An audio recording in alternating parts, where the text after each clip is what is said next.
Our members have voted twice. 43,000 people have voted twice, 9-1 in favour, massive turnouts, smashed these thresholds.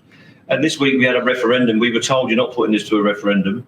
We put it to a referendum, 84% turnout, 2/3 of them have voted it down, despite massive pressure from the employers who made films. They went out into every mess room, did compulsory briefings amongst our members, put enormous pressure on them, and they've said, we don't want it, we don't want to accept it. And our members are saying to me, sort my conditions out first, and then we'll do the pay.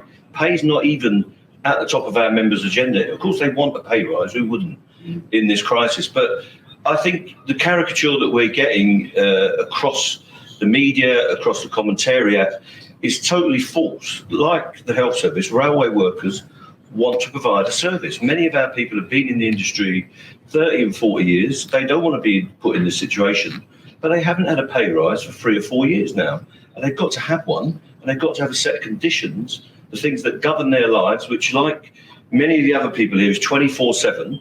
So rosters, shift patterns, workloads are really important to them. That's all got to be sorted out under an agreement, not imposition. So what we're faced with is either cutting our jobs to pieces, cutting our conditions to pieces, or fighting for them and getting a decent pay rise. So we're determined to do it, and we'll see it through to the end. But it's up to the government ultimately to facilitate a settlement on all these issues. And at the minute, they're just not telling the truth.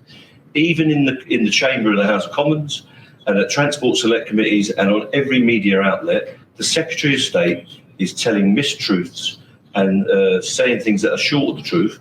Most people would call that lying, and I'm prepared to do that. I said on all the channels last week, they're corrupt, they're incompetent, and they're liars. Not one of them has given me a sense of outrage. Nobody's challenged me to say that's not true.